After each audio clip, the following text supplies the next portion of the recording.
Hello humans, hello humans. Heading inland, rain.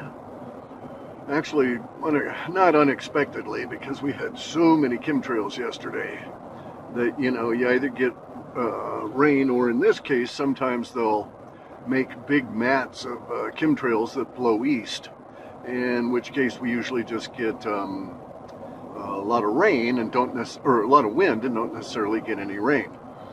So it's a little bit different. So it wasn't unexpected, but still. But the chemtrails are becoming more and more blatant. Okay, so in my research, I found stuff going back to 1958. Well, actually 57 was when the studies were done. The article was written up in 58, and then we've had discussions of it ever since. We find references to geoengineering and coal fly ash, which is what they call the stuff that results from burning coal, because it's like a near fluid. It's so lightweight, you can literally drown a human in this stuff, right? Because it acts like a fluid. Anyway, so I found references going back into the 50s of using coal fly ash, and then it took them 3 decades to get really into it, so the 90s. And by then, all of a sudden, $1 billion a year fly ash disposal problem disappears. And we just don't spend $1 billion a year anymore on fly ash, right? And disposing of this stuff. So, some shit's up. Something's going on there. Now we're buying fly ash from China, the world's leading producer, and it's like, okay, what's up with that? Well, it just so happens that coal fly ash matches almost 100% every assay that's ever been done of the chemtrails coming out of the sky.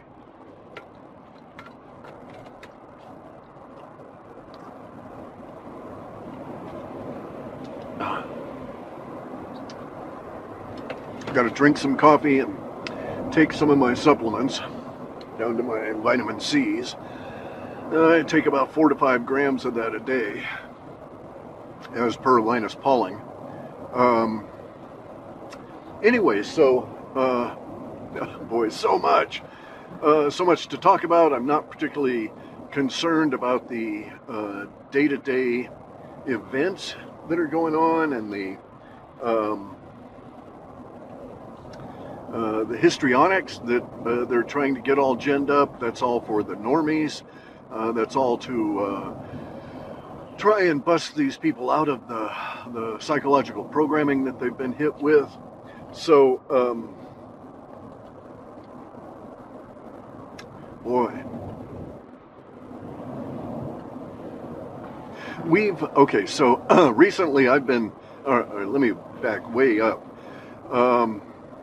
Most, with the exception of one guy from our old farts group who's still there, every one of them has been kicked out of Russia because of the USA versus Russia thing, right? Or the West, NATO versus Russia. So these guys these old farts are all American or Western European. And a lot of them were expats in Russia for a number of years. And everybody's fighting to get back in. They got to go through so much rigmarole, you wouldn't believe it. But, and also, by the way, if they're Jewish, oh my God. This one guy is, he was kicked out. I think he's over in Croatia at the moment. And he's just like, hanging out there, right? He's got to rent a house. He's got to take care of himself. He's got to arrange all of his banking and all of this kind of stuff. Anyway, his father was Jewish, okay? So that doesn't really make you Jew according to the way that the Jews think about it. It's got to come through the mother. And he's never thought of himself as a Jew. And he's British, and his last name is Humphreys. Well, that's also a bad thing, because the Russians have it in for some people from England that were out of the Humphreys family. But anyway, so he's gotten so much crap you wouldn't believe. And basically, he probably will not be allowed back in, but he had lived there for, 6 or 7 years before all this shit came down. So it just the nature of things, right? So the end up and take over Ukraine and all the money laundering and stuff has pissed me off because it's fucked with our efforts here at this level. But anyway, that's the way we are now, is dealing with the emergence of all of these disparate effects, affects, symptoms of the hypernovelty. Now, we're going to get into some serious hypernovelty insofar as the scientist kind of guys are concerned relatively quickly, right? So I got a big run of data. I'm not going to go into how I got that. I've been slowly working it through. A lot of processing on this shit, right? You don't just grab the data and look at it. You got to go through all kinds of various different, they used to call them subroutines, but now they'd call them apps, in order to get it processed to the point where it makes any kind of sense. Anyway, we're coming up to the point here fairly quickly, I think in May, maybe by 13, 14, or 15. Now, there's all kinds of financial shit going on in May, but mostly my finances are as they are, and I'm not going to react or do anything, so I just don't really care a lot about, things like stock market crashes and that sort of thing. It will make a big impact on my life. It's going to upset the entire structure of the planetary supply chains, okay? And it's going to... So, so it will be impacting me, but there's very little I can do about it now because it's going to be an ongoing problem for a number of years. And so I can get as prepared as I possibly can. And one of the things I'm going to do is to reestablish an apiary out here on the coast and make my own honey. Just something to do, right? Also, I used to have bees, and I like this new contactless bees in plastic jars thing. You can look on my Twitter feed for a YouTube video about it. But in any event, so the disruption here, the supply chain disruption is going to be serious enough that it's going to get everybody's attention, and this will be part of the normies becoming aware of hypernovelty in June. So it's not like there's a threshold. It's not like there's a one day it's hypernovelty and then the next day it isn't. It's like hypernovelty is a function or an affect of these extra energies coming in from galactic center, and so it builds. So it's been ongoing since last year. Certainly since March, April, or May of last year. So we've been in the energies that account for hypernovelty for at least a year. But the effects are subtle to begin with, and they build. And then at some point, you as an individual become aware of those effects on the time and events around you, and you say, oh, this is really new, this is really novel. And then it's like, wow, everything is really new and everything is really novel. Aha, hypernovelty. But it's an issue of you recognizing it, okay? Not you being sensitive to it, you being aware of it. Not that one day it's there and then the next day it's not. Or that one day it's not and then the next day it is. It just doesn't work that way. But we're in hypernovelty, we're in these energies now, and by the calculations that I'm doing relative to the state of the yugas, we're in this energy that will build up into the silver and gold age for the next 10,000 years. So it's like, hey, okay, no point in getting all whipped up about it because it's going to be an ongoing thing for quite the while.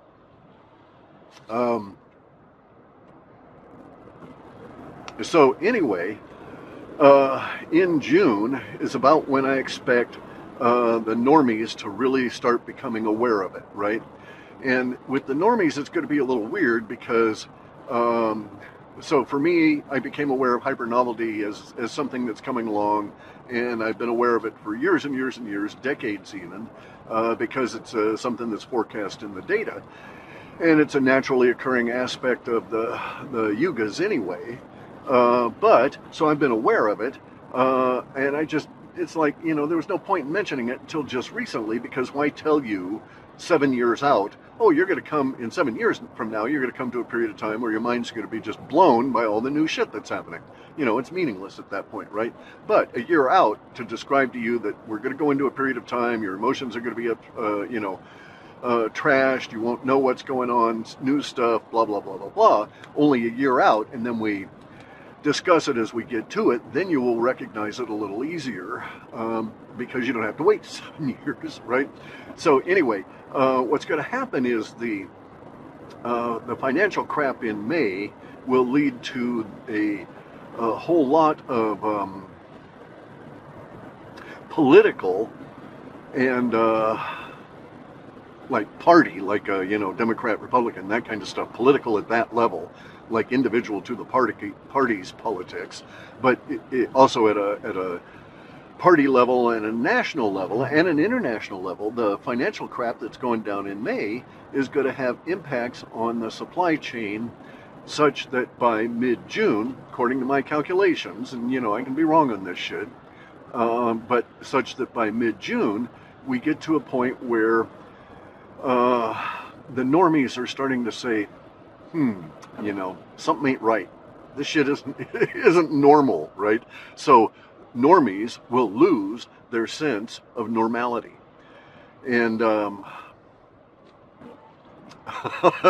at that point, boy, because when all of your anchors are gone, then you have to actually examine your boat, right? You got to. So with all of these social temporal anchors removed, the normies are going to be without normality, and then they'll have to rely on whatever it is they've got internally, because there won't be external support for their opinions and so forth, right?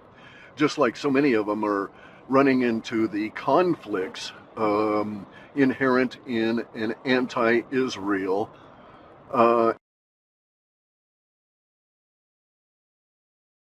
because it's all fraught with all kinds of conflicts relative to the social order.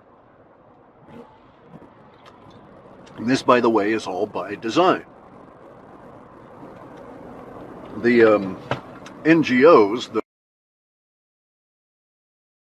communist cohorts, are trying to use the whole Gaza situation to engineer a bunch of social changes, right? Just as they did with the situation of the degradation of the social order in Germany prior to, that they used to get Hitler into power, and then do things that caused, including the hoax that is the Holocaust. And so you'll have Jews that will deny that the Holocaust is a hoax, in spite of the fact that you can show them all this evidence that none of that shit happened, right? That there's evidence, factual evidence, family history evidence, and so on, that most of this shit was made up in giant fields in the Rhine Valley. And even now in the Rhine Valley, you're not allowed to farm, because you will dig up the bones as you try to plant. And they don't want you digging up millions of bones out of these fields. So this is the horrific nature of our reality, right? Is the Holodomor, the fake Holocaust, all these other peoples, and this is where we're at. So now, Jewish people are going to have, especially Jewish scientists, are going to have a really tough time as we go from May forward, because along with some of the financial crap, we're going to get into this breakdown, I guess you'd say it, the breakdown of the ability of the Elohim worship cult to maintain Jewish control over, well, basically anything, but also specifically over science and medicine. Okay, so if you thought that it was a, something of a, quote, scandal that, what's her name, the bitch at Yale or Harvard or wherever the hell she was that did the plagiarism, wait till you see what's coming up over these next few months. So maybe by the time we get to September, if anybody's paying attention, because there'll be way too much shit going on in daily reality to really get into it, but we may have hundreds and hundreds of new articles and, stuff coming, videos, that kind of stuff, coming out saying, oh my God, look at this, Einstein plagiarized from this guy from 1853, and that's where E equals MC squared came from. And even then they acknowledged that it was worthless to know this information because it wasn't actionable in a mathematical sense. But that's the kind of crap we're coming into. You're going to come into the fact that Einstein was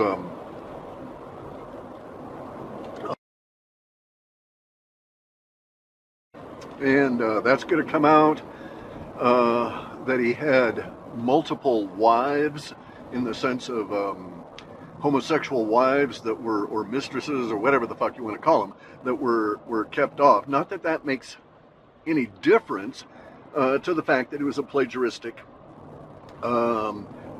basically fuzzy-headed thinker, right?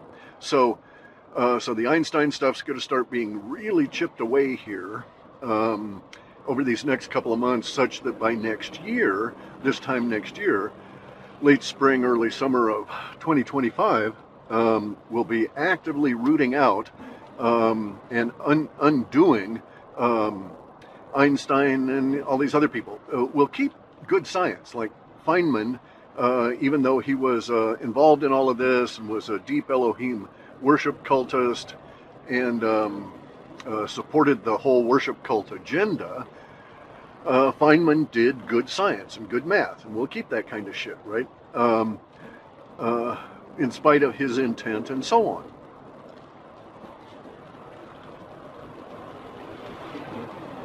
But this is going to be the really rough period of time. So I expect it's going to be really, really, really hard on people like, Brett Weinstein, Eric Weinstein, all of these science Jews.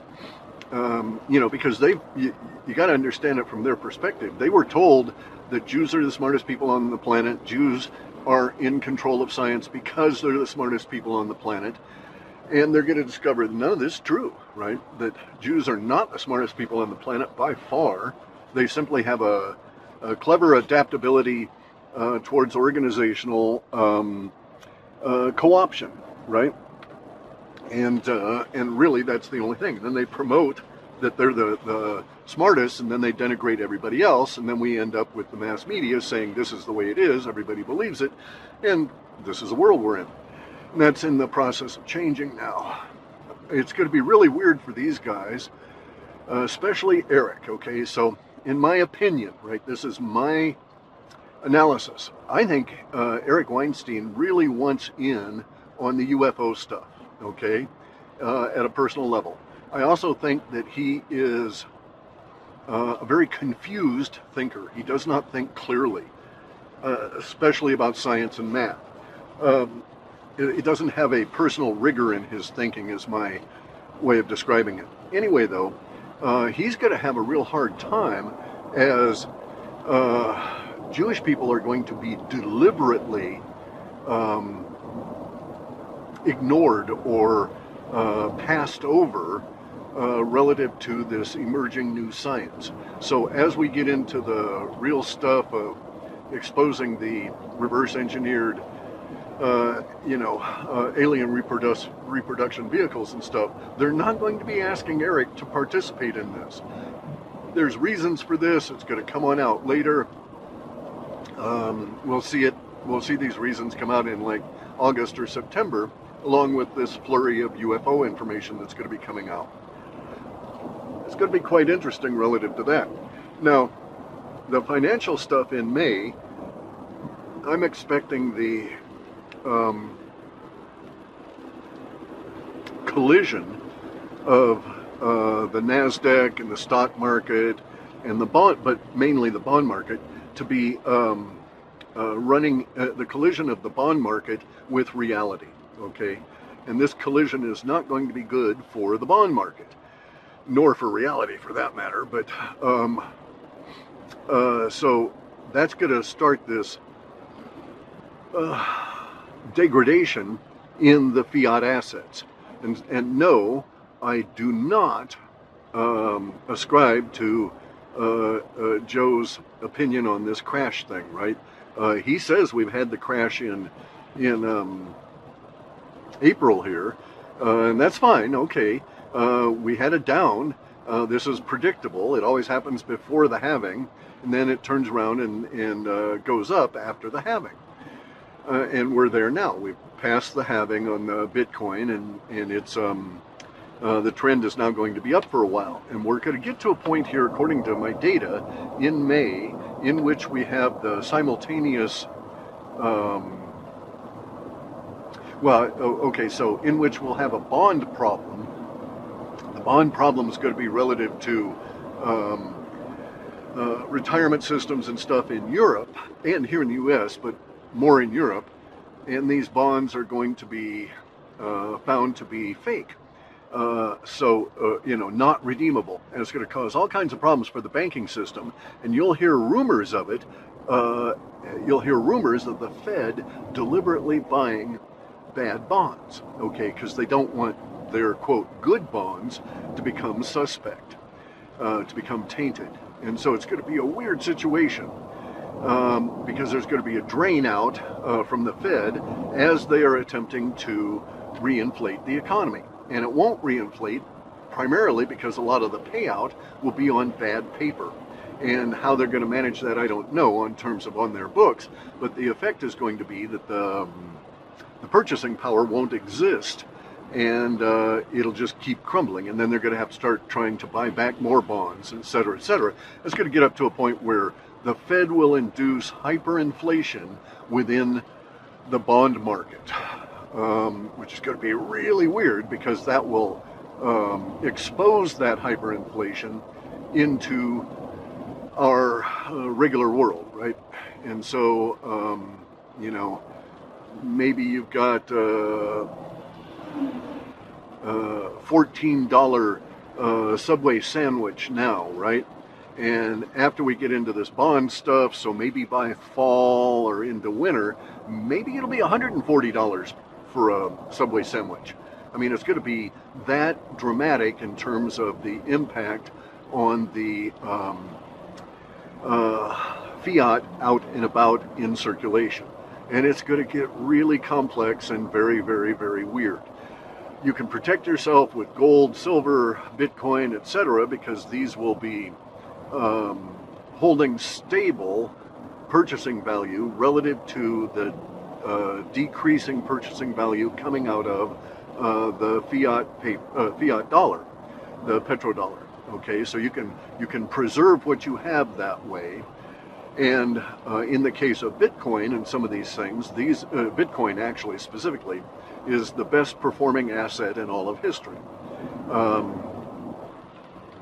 So it's going to continue. It's going to keep on in this projected trend line as we go forward, and we're going to see that the effects of the people buying gold and silver will be to provide a level of stability when the fiat system becomes itself unstable, right? Like oscillating and too unstable to be functional. So one day your dollar can buy, one day a thing of eggs might, well, it doesn't matter, but the expression of it is going to be that the money is going to be really, really wonky, and you'll have this feeling that you won't know until you get up in the morning what that dollar will buy that particular day. Just the way that this stuff's going to progress. It's going to be quite odd for all of us. It's not like you can store 2 years worth of eggs or something, right? So you need to think about this differently. Get chickens, and raise you know, grow grains and stuff for chicken feed, and learn to feed chickens on, you know, local manure and this kind of deal, right? Because they root through the manure, turn it into really nice garden fertilizer, and they eat out all the a lot of the insects. So you know, that's the function.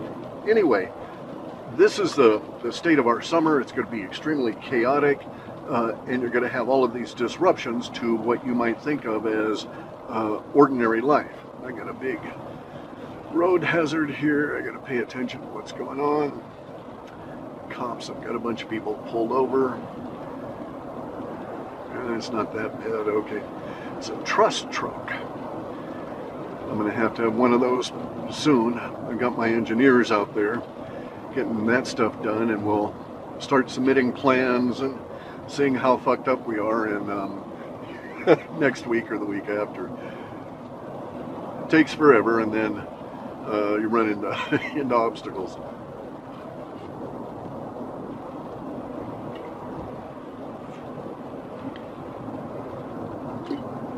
So anyway, I'm gonna get into town to my first stop here. I got lots and lots and lots of stops, zigzagging all the hell and gone.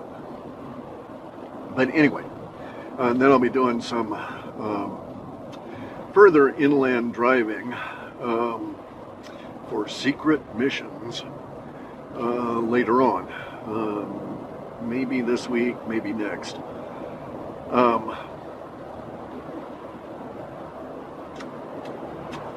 Okay, so for me, one of the exciting parts of this coming summer of chaos is the impact on the science, right? Science is going into chaos, and out of that will emerge real science instead of this political edict that we've got, right? That you can't question this guy because he's Jewish and he's in charge of physics. And it's like, no, you know, yeah, he's Jewish, but he's still a stupid thinker. You know, he doesn't grasp a lot of stuff. Einstein, Eric Weinstein, doesn't matter. They're all the same in that regard. They've been put into those positions. And I actually think that sort of rankles a little bit on Eric. He thinks of himself as being particularly brilliant. And so it kind of is annoying, this is my supposition, kind of is annoying to him that that they promoted him instead of letting him, you know, find his real level, kind of a deal.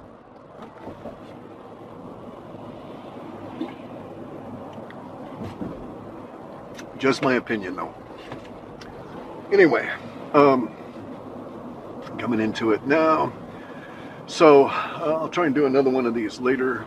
So many stops, I just don't know. There's a lot to discuss. Now, to end here, in May is my chemtrail awareness contest. And so what you have to do is you have to post it on Twitter. Don't send it to me via email because I'm not going to post it for you. Okay, so if you don't have a Twitter account, you're not going to be able to have a shot at this. But if you got a Twitter account, you can post a picture of a chemtrail, and the picture that gets the most likes and the picture that gets the most retweets, assuming they're separate, right? So you can't win two or more of the prizes here, the gold coins, right? The 1 ounce gold eagles. So it's only one per individual. So only one individual can win one category. And so it'll be the most liked chemtrail picture and the most retweeted chemtrail picture as of coming into June. And then we'll do another one, which is the most retweeted chemtrail video. And so that'll also get a gold coin. Anyway, so make sure you submit your pictures and get your friends to like and retweet your submission in order to get a shot at this. And we'll go into some of the other chemtrail stuff later on. Okay, guys, I gotta get moving here. Stuff's happening.